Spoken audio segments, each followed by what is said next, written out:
Bienvenidos, esto es Siguen las clases con Cobat, el programa del Colegio de Bachilleres del Estado de Tamaulipas. Comenzamos. Nuestra gloria más grande no consiste en no haberse caído nunca, sino en haberse levantado después de cada caída. Confucio.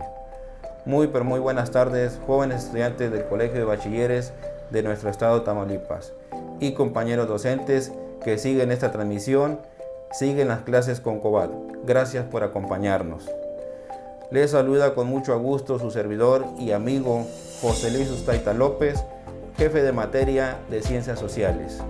El día de hoy tenemos el privilegio de tener entre nosotros a una persona dedicada a su labor docente desde el año 1999 en el Censadep 01 Villa de Casas, docente en el campo de Ciencias Sociales, maestro de vocación, que ama lo que hace y lo hace con mucho gusto, y comprometido con el propósito educativo del Colegio de Bachilleres.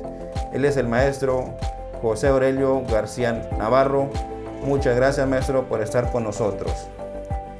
Esperando que se encuentren bien, jóvenes estudiantes de nuestro Colegio de Bachilleres, les recordamos que estamos en nuestras redes sociales: Facebook, @Cobatam, Twitter, @Cobatam e Instagram, Cobatam. Hola maestro, buenas tardes. Agradezco la invitación de compartir este espacio y agradecer a nuestras autoridades del Colegio de Bachilleres por buscar formas de comunicación con nuestros muy queridos estudiantes. Sabemos que vivimos una etapa difícil en cuestión de sanidad mundial, pero debemos adaptarnos a las nuevas formas de trabajo. Muchas gracias por la invitación. Jóvenes, los invitamos a que se comuniquen con nosotros. Háganos llegar sus comentarios o saludos de donde nos escuchen o vean. Y bueno, en estos minutos queremos abordar con ustedes, jóvenes bachilleres, un tema mucho interés y pertinencia para todos nosotros. Es referente a la asignatura de Historia Universal Contemporánea. Las competencias disciplinarias básicas del campo de Ciencias Sociales están orientadas a la formación de ciudadanos reflexivos y participativos, conscientes de su ubicación en el tiempo y espacio, comprendiendo el mundo actual, partiendo del entendimiento de los acontecimientos mundiales que han marcado el devenir del siglo XX y XXI, con sus antecedentes económicos y políticos en el siglo XIX, con un sentido reflexivo, crítico y racional. El tema que estaremos desarrollando o abordando el día de hoy es la Primera Guerra Mundial. Y bueno, jóvenes, queremos hacerles unas preguntas antes de entrar en tema, hacer unas preguntas y los invitamos para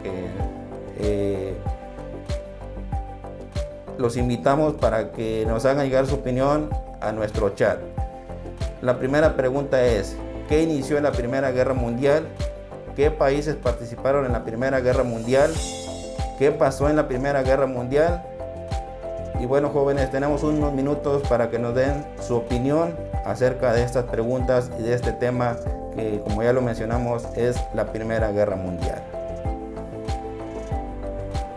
Comprender la historia universal contemporánea, revisando el impacto en el escenario nacional, es una oportunidad de reconocer la historia como una disciplina integral que se compone por interpretaciones de acontecimientos conectados por redes complejas, que nos permite entender mejor nuestro presente y desarrollar principios de identidad propio y un sentido de pertenencia nacional a través de la interacción de los acontecimientos históricos con la realidad del presente en los contextos propios de los estudiantes.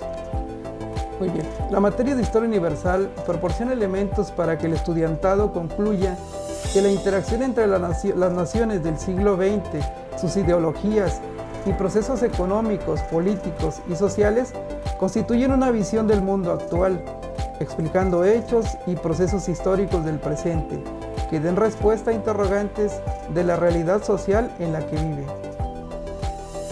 Así es, maestro Aurelio. Y bueno, como ya sabemos, maestro, en cada una de las asignaturas se trabaja con los aprendizajes esperados, que es lo que queremos que el alumno desarrolle y comprenda. Y aquí si nos puede compartir, maestro, cuál es el aprendizaje esperado que estaremos desarrollando en este tema de la Primera Guerra Mundial. Sí, para este tema de la Primera Guerra Mundial, el aprendizaje esperado es plantear las consecuencias del capitalismo como modelo hegemónico que generó la Primera Guerra Mundial respecto al derecho por la libertad y autodeterminación de los pueblos de América Latina, México y su contexto local, contribuyendo a la construcción de su proyecto de vida. Así es, maestro. Y volviendo a las preguntas antes mencionadas sobre la Primera Guerra Mundial, jóvenes estudiantes, esperamos su respuesta, su opinión en el chat de esta plataforma, de esta red social que es Facebook. Y entrando al tema que estamos desarrollando el día de hoy, que es la Primera Guerra Mundial, podemos decir que es el primer conflicto armado que vinculó directamente a las grandes potencias del mundo. Transcurrió en el año de 1914 a 1918 y afectó la organización social y política en el ámbito mundial. También denominada la Gran Guerra, fue uno de los conflictos más mortíferos de la historia y preparó el terreno para otra guerra mundial solo 20 años después. La Gran Guerra, un conflicto por tierra, aire y mar, fue tan terrible que dejó más de 8 millones de víctimas militares y más de 6 millones de víctimas civiles. Murieron casi el 60% de las personas que lucharon, muchas más desaparecieron o resultaron heridas. Esta guerra cambió los conflictos bélicos modernos, convirtiéndose en uno de los más letales en la historia mundial. Y entrando, maestro, ya en materia sobre este tema que estamos desarrollando, pues vamos a hablar un poquito sobre los antecedentes de esta Primera Guerra Mundial. Maestro, ¿qué nos puedes mencionar acerca de los antecedentes de esta guerra mundial? Bueno, los antecedentes marcan primero el inicio de los imperios en Europa, controlado principalmente a través de la expansión de las colonias que establecieron en todo el mundo. Entonces, desde mediados de este siglo XIX comienzan los conflictos entre las potencias imperialistas de Europa por el control de las materias primas en los mercados mundiales. Es decir, el comercio de esas materias primas. Se establecieron entonces esas guerras continuas por la posesión de nuevos territorios y el ingreso de esas nuevas potencias que se iban formando, esas potencias industriales imperialistas, a ese nuevo escenario mundial que acentuó cada rivalidad entre estas potencias en Europa. También las causas, y podemos mencionar la rivalidad que existía entre las potencias, ya que desde mediados del siglo XIX aumentaron los conflictos entre las potencias imperialistas de Europa por ese control, pero se establecieron también guerras continuas por esa posesión de nuevos dominios en todo el mundo. Entonces, lo que marca principalmente es la rivalidad, que es la revolución industrial. Esta rivalidad es la revolución industrial, que busca nuevos imperios coloniales, pero llegó un momento en que ya no hubo suficiente espacio para todos. Entonces, uno de los imperios que buscaban su expansión es un imperio naciente que se formó mucho tiempo después de la revolución industrial. Es el imperio alemán, busca nuevos territorios. Entonces se empiezan a buscar una expansión hacia el oriente, creando una rivalidad con Rusia y con Inglaterra. Después de esa unificación alemana y de Italia, el poderío de estas naciones fue creciendo y despierta también suspicacias entre ellas mismas, y aparentemente reinaba esa paz entre los mismos países que ya, los imperios que ya existían, con estos nuevos imperios que iban surgiendo. Es decir, todos se iban preparando para la guerra, buscaban solamente un motivo. Así es, maestro. Aquí, como lo mencionas, ya aparentemente reinaba la paz, ¿verdad? Después de todo el conflicto entre estos países, pero pues bueno, solamente estaban esperando un motivo para ellos entrar en este conflicto que sería la Primera Guerra Mundial. Sí, es cierto. Y luego entramos en lo que fue la explotación del nacionalismo, maestro Aurelio. Sí, la explotación del nacionalismo es pues crear una identidad propia, pero sobre todo apropiarse de esos nuevos territorios, pero buscando primero la unión entre ese imperio. Entonces, ese nacionalismo que surge en estas potencias crea un sistema de alianzas para protegerse con los otros imperios que estaban al lado de ellos. Entonces, el nacionalismo de los países colonizados también se manifiesta con acciones violentas, es decir, surgen también algunas colonias que quieren buscar su independencia, a lo que se oponen los países que están dominando. Entonces, los principales movimientos nacionalistas que surgen se desarrollan en Europa principalmente, que es el paneslavismo en Eslovaquia, el pangermanismo en Alemania y el revanchismo francés, que estos buscaban también pues, una manera de organizar una pacificación en esos países. Así es, maestro. En esta explotación del nacionalismo, pues sí aparecen los principales movimientos nacionalistas, como ya lo mencionaste, maestro, que es el paneslavismo, el pangermanismo y el revanchismo francés. Sí. Sí, surge también este sistema de alianzas también. El imperio alemán, con el canciller Otto von Bismarck, él buscaba también, en un principio no le interesó mucho la colonización de otros nuevos territorios, pero al momento en que ve cómo los imperios están extrayendo materias primas y comercializando, pues Alemania decide también incorporarse ahí y tratar de establecer también posesiones coloniales. Entonces busca una alianza el canciller Bismarck con tres emperadores, que es el imperio alemán, el imperio austrohúngaro y el imperio ruso. Pero dice que sus ideas pues, no fueron muy buenas porque Rusia y Austria competían por el dominio balcánico, es decir, el territorio de los Balcanes estaba dominado, bueno, no tenía un dominio precisamente de ninguno, tanto ni de Rusia ni del imperio austrohúngaro, y ellos mismos estaban disputando ese territorio. Entonces el canciller Bismarck se ve obligado a apoyar las pretensiones austríacas de Bosnia y Herzegovina, lo que desilusionó también a Rusia. Entonces, por otra parte, también Italia le alarmó la colonización de Francia hacia el norte de África. El continente africano, como vemos, estaba dominado por todos estos imperios. Entonces, Italia también tenía una posesión ahí en África y Rusia se iba apropiando de parte del territorio de Italia. Entonces, las alianzas que se crearon fueron dos bloques diferentes. La Triple Alianza conformada por Alemania, el Imperio Austrohúngaro e Italia. Y la Triple Entente formada en un principio por Francia, Gran Bretaña y Rusia. Sí. Así es, maestro. Así en este sistema de alianza, maestro, como ya lo mencionas, se formaron estos dos grupos de las potencias europeas y bueno, se les determinó un nombre, se le puso un nombre, que es la Triple Entente y la Triple Alianza, como ya lo mencionaste, maestro, que al principio, pues en la Triple Alianza participó Alemania, el Imperio Austrohúngaro e Italia, que fueron las que estuvieron participando, y en la otra alianza estuvo Francia, Rusia, y después se fue sumando también Inglaterra y Gran Bretaña, así es. Y bueno, hablamos de algunas de las causas ocasionadas de la Primera Guerra Mundial. Aquí nos menciona también, bueno, fueron varias causas, pero fue una la que detonó ya el arranque de esta Primera Guerra Mundial.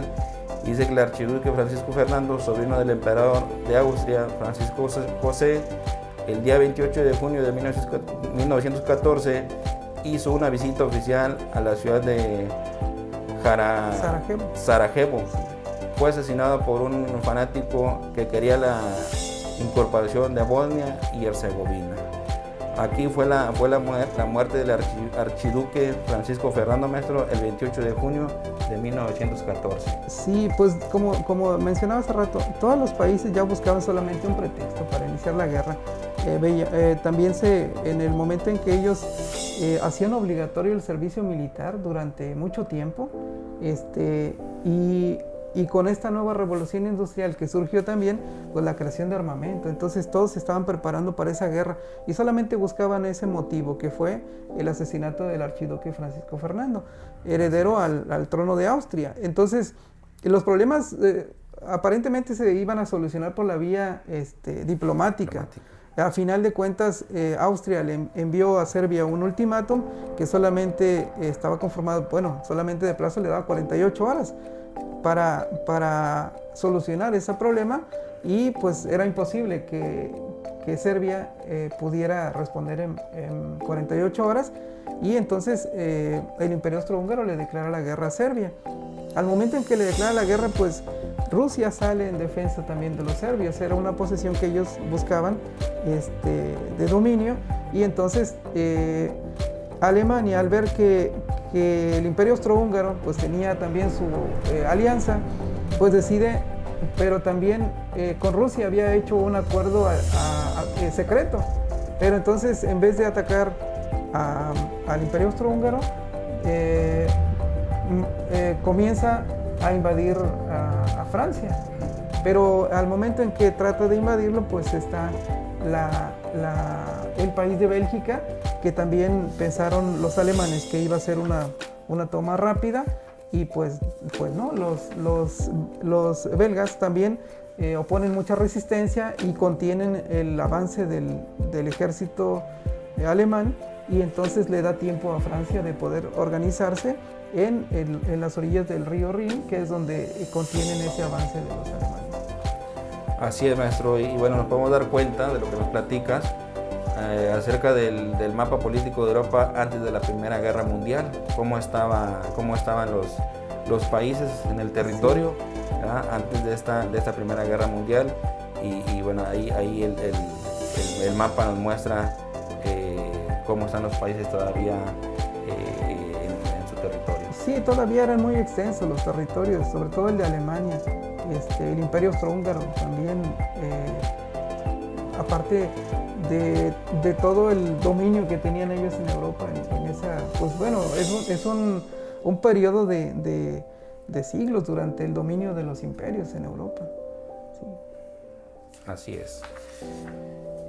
Y bueno, después la guerra, esta primera guerra, se desarrolló en varias fases, maestro, y nos marca que es la guerra de movimientos, la guerra de trincheras, guerra submarina y guerra del mar, guerra en el aire, y después entra también la participación de Estados Unidos en este primer conflicto mundial. Sí, en la guerra de movimientos pues es la primera fase de la guerra, donde, como mencionaba ahorita, Alemania buscaba siempre establecer un control, pero principalmente de Francia, del Imperio francés, bueno, en este caso del gobierno francés. Y cuando se declara la guerra Austria-Hungría y el Imperio Austrohúngaro y Serbia, entonces Rusia entra al conflicto indirectamente, bueno, en defensa de los serbios, pero también Alemania decide tomar el territorio francés. Aquí es donde este tiempo, bueno, comienza esta guerra, que es una contienda que dura 4 años, de 1914 a 1918. Esta guerra de movimientos solamente es una guerra que se da muy poco. En el momento en que estos países se empiezan a enfrentar, llegan, por ejemplo, los alemanes a las proximidades de París, y el gobierno de Francia se replegó a Burdeos, y la ofensiva francesa se concentró en Marne, que es la frontera entre Francia y Alemania, y ahí es donde se libró pues la famosa batalla del río Marne, y cuando los ejércitos se movilizan también hacia la costa. Así es, la guerra de movimientos terminó por transformarse en una guerra de trincheras, maestro. En el plan alemán de la guerra fulminante había fracasado, y ahí pasaron a lo que es la guerra de trincheras. Sí, en esta guerra de trincheras pues es una situación difícil en la que se estancan los ejércitos de Europa que están confrontándose en ese momento, no hay un avance. Se dice que solamente avanzaban unos metros, pero las trincheras fue un periodo muy difícil para los soldados muy que complicado vivieron para sí, en esa situación. Sí, porque se mantenía los soldados durante mucho tiempo ahí, con problemas de agua, de alimentos y sobre todo las plagas que existían también ahí. Pues recordemos que esos enfrentamientos, esas trincheras se construyeron dentro de los territorios donde había ganado, donde había, pues eran tierras que se cultivaban. Entonces, esta guerra de trincheras pues fue demasiado pues traumática para los soldados que vivieron ahí en ese tiempo, sobre todo por tanto ruido que se escuchaba durante todo el día. Sí, de hecho, pues existían demasiadas detonaciones y como ellos estaban en las trincheras, les perjudicaba mucho en su salud, quedaban sordos, quedaban con muchos problemas de salud, y conforme avanzaban los días ellos ya no sabían si la guerra continuaba o ya había terminado, precisamente por todo este conflicto, ¿verdad?, de los bombardeos que llegaban a esas trincheras, ¿verdad? Sí, bueno, dice que como no había noticias del frente porque pues estaban aislados, se ignoraban los resultados de la contienda, es decir, quién iba ganando. La tensión era nerviosa y también era terrible. Dice, algunas veces esta situación se veía interrumpida por las grandes batallas como la batalla de Verdún. En esta batalla pues se enfrentan en el territorio francés con los alemanes, pero aquí a partir de esta batalla pues trató de romperse el sistema de trincheras por la artillería alemana, que bombardeó pues de forma sorprendente la ciudad de Verdún, defendida por Pétain, que era el líder del ejército francés, pero el frente no se rompió. Dice, y la batalla de Verdún siguió la batalla de Somme, en la que los ingleses respaldaron al ejército francés. En el frente oriental los rusos derrotaron a los austriacos y salvaron con ello a Italia de ser vencida por estos últimos, pero las potencias centrales lograron adueñarse de Rumania. Los italianos, aparte de tener esa alianza con Austria, Hungría y con el Imperio Austrohúngaro y con Alemania, finalmente también deshacen el acuerdo y se unen ahora a la Triple Entente. Entonces los supieron que tenían perdida la batalla y decidieron cambiar de bando. Así es, maestro. Sí, bueno, también en el frente oriental, que es el lado de Rusia, pues también Rusia decide retirarse de la guerra debido a la revolución que surge de los bolcheviques en 1917.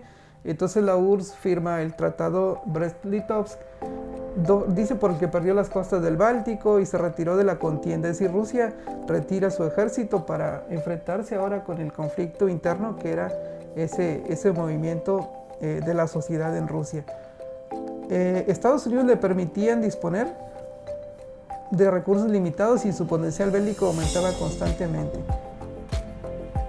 En este momento en que Estados Unidos solamente era como un proveedor de materias primas, no tenía todavía la participación directa ahí en la guerra. Así es, Estados Unidos entra en la entra un poquito más adelante, que ahorita lo estaremos platicando también, donde ya entra la participación de Estados Unidos. Sí. Y bueno, esta guerra, maestro Aurelio, también se desarrolló lo que es la guerra submarina y la guerra en el mar, ¿verdad?, que también ahí tuvo participación esta Primera Guerra Mundial. Sí, en 1916 se llevó a cabo por mar la batalla de Jutlandia. Los alemanes lograron hundir un mayor número de embarcaciones inglesas, pero el esfuerzo de la escuadra germana fue tan grande que no volvió a figurar en la guerra. Al estallar el conflicto, la superioridad naval de los aliados le permitió ejercer un completo dominio en el mar. Es decir, sometió a los imperios centrales al estrecho bloqueo en este caso de materias primas, que los aisló del resto del mundo. Es decir, que la participación de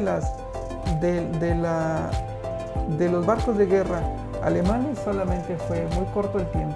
Casi la mayor parte de los combates lo lograron los submarinos, que fue una parte muy, muy importante para para los alemanes, porque dice los alemanes fueron los que llevaron la iniciativa y extendieron su actividad al Mediterráneo y al Atlántico, alcanzando su acción al máximo apogeo en 1917, durante la guerra submarina sin restricciones. Es decir, el poderío de los submarinos alemanes fue uno de los primeros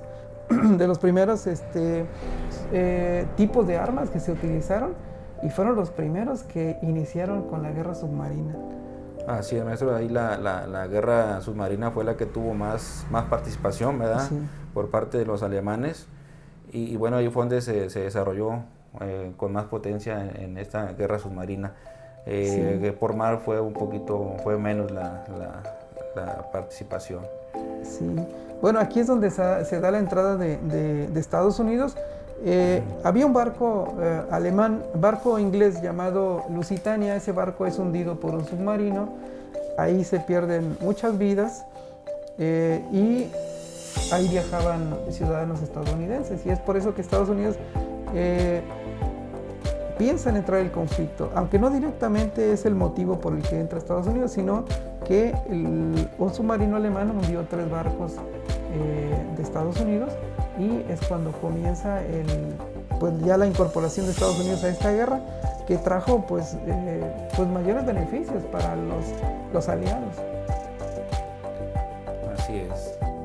Y bueno, ahí en la participación de Estados Unidos, maestro, ya entrando aquí donde Estados Unidos ya entra en esta guerra, y Thomas Wilson, presidente de Estados Unidos, luchó por la libre navegación, pero en 1915 el transatlántico Lusitania fue hundido y murieron un centenar de estadounidenses, lo que exacerbó los tratados entre Alemania y Estados Unidos, que rompieron relación en 1917, maestro.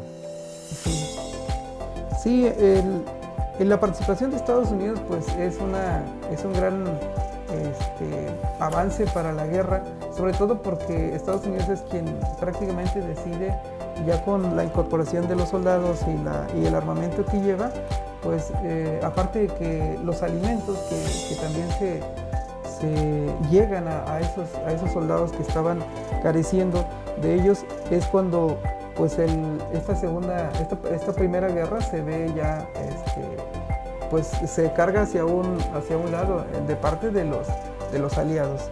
Sí. Así es.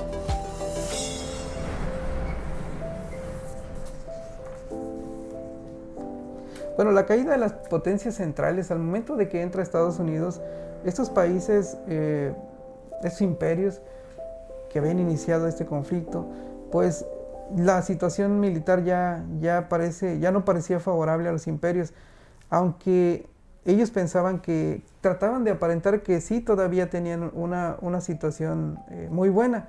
Alemania estaba seriamente quebrantada moral y materialmente, no tenía recursos. Los países que habían perdido la fe en la victoria final, pero también el Imperio Austrohúngaro se encontraba al borde de la disolución. En el campo aliado, dice, la situación pues era mucho más alentadora, porque pues el dominio y la ayuda de Estados Unidos favorecieron el avance de esta guerra y casi al final pues la terminación de este proceso. Así es, maestro. Aquí en este punto es cuando, como lo dices muy bien, Alemania ya estaba quebrada, tanto moral y materialmente hablando, ya estaba quebrada Alemania. Sí, pues la situación era ya casi difícil para estos imperios. Sabemos que una guerra es muy costosa, entonces el imperio alemán ya no tenía recursos. El imperio austrohúngaro pues también carecía de una buena organización ya hacia el final de la guerra. Así es. Y aquí entramos después al tema, maestro, del armisticio, donde el Kaiser Guillermo II huyó a Holanda.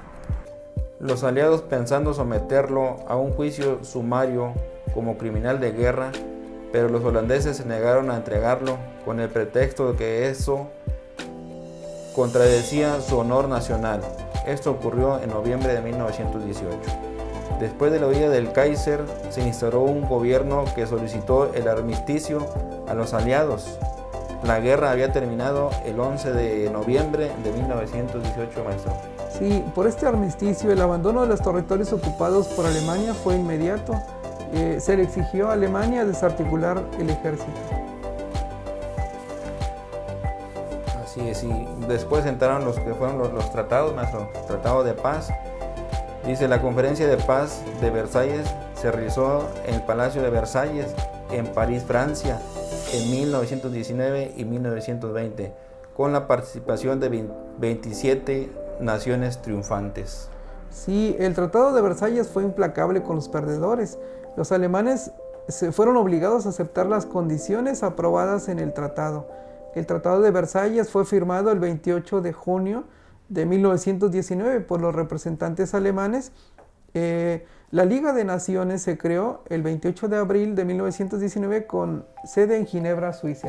La Sociedad de Naciones surgió, fue el inicio ya de una nueva organización a nivel mundial para prevenir conflictos y mantener la paz. Fue la antecesora de la ONU actualmente. Sí. Así es. Alemania fue obligada a entregar a Francia la Alsacia y Lorena, además de otros territorios a Dinamarca y Polonia. El puerto de Danzig pasó a jurisdicción de la Liga de Naciones y su explotación a Polonia. Alemania quedó desarmada. Sí, Alemania pierde un territorio, se reduce su división territorial y se le da una salida al mar a través del andador de Danzig, que estaba controlado por la Sociedad de Naciones. Entonces, estas pocas excepciones que se hicieron, los submarinos y barcos con alemanes, que se le prohibió también tener una aviación militar y una marina de guerra, y su ejército también se limitó solamente a 100,000 hombres. Así es, maestro. Y bueno, después de todos los conflictos, nos muestra el nuevo mapa político de Europa después de la Primera Guerra Mundial, ya cómo quedan los nuevos países que se fueron sumando, y aquí nos muestra el nuevo mapa cómo quedaron, maestro. Sí, en este nuevo mapa pues hay una nueva surgimiento de países nuevos como Checoslovaquia, como Yugoslavia, que no existían, y también Polonia resurgió, Polonia otra vez como una nación. Sí, también el Imperio Austrohúngaro también se fragmentó. Así es. Sí, también Austria fue separada de Hungría y también perdió sus posesiones, Bohemia y Moravia, y con lo que se creó Checoslovaquia, Bosnia y Herzegovina, Croacia y Carnila fueron incorporadas a Serbia para crear Yugoslavia. Italia también fue anexada a la antigua Casa de Saboya, Bulgaria redució sus territorios, Hungría perdió Eslovaquia y se unió a los checos, y Transilvania pasó a manos de los romanos. La Liga de Naciones estaba destinada al fracaso, puesto que Estados Unidos, quien fue su creador, no pertenecía a ella, volviendo a su política de aislamiento. También Alemania se declaró en bancarrota y encontró pues, una forma de eludir sus compromisos, es decir, de pagar los costos de la guerra a los países que había invadido y los daños causados. Entonces las potencias aliadas tampoco pagaron a Estados Unidos el costo de esa guerra. Que vemos que una guerra pues implica una cantidad de recursos económicos, militares, de todo tipo, y que en esos países pues prácticamente Europa quedó destruida, tanto las ciudades, la población disminuyó, y también quiero mencionar ahí algo importante, que es el papel de la mujer. La mujer logra un papel muy importante durante este proceso de guerra. Al momento en que los hombres se van a luchar a esta guerra, pues las mujeres realizan los trabajos que los hombres hacían en las fábricas, tanto en cuestión de uniformes, en cuestión de armamento. Las mujeres logran ahí su emancipación. Así es, ya después de esta Primera Guerra Mundial fue cuando la mujer tuvo más participación en este tipo de actividades que nos menciona el maestro. Sí. Y bueno, maestro, sabemos que es un tema muy amplio, lo que es la Primera Guerra Mundial, y nosotros aquí estamos desarrollando puntos importantes que consideramos que se llevaron a cabo esta Primera Guerra Mundial. Y bueno, ojalá y toda esta información que les estamos proporcionando tanto a nuestros estudiantes, a nuestros compañeros docentes, les sirva esta información, va, maestro, y claro que ellos, los docentes, puedan con sus alumnos hacer llegar esta información y de sus clases también ellos puedan enriquecer más esta información, maestro. Como les decía, es un tema muy amplio y nosotros aquí pues estamos abordando lo que es la Primera Guerra Mundial. ¿Algo que quieras agregar, maestro, antes de concluir? Bueno, solamente quiero felicitar a todos los maestros del Colegio de Bachilleres por la gran labor que realizan en beneficio de cada uno de nuestros estudiantes y el esfuerzo que hacen ellos por llevar a cabo el cumplimiento de los programas de estudio. Ok, maestro, muchísimas gracias, maestro Aurelio, por acompañarnos el día de hoy a esta modalidad de clases. Siguen las clases en COBAT y bueno, muchísimas gracias por acompañarnos en estas transmisiones y bueno, esperamos vernos muy pronto, maestros. Muchísimas gracias. Gracias. Esto fue Siguen las clases con COBAT, el programa del Colegio de Bachilleres del Estado de Tamaulipas. Los esperamos en nuestra próxima edición. Gracias. Soy mejor, soy COBAT.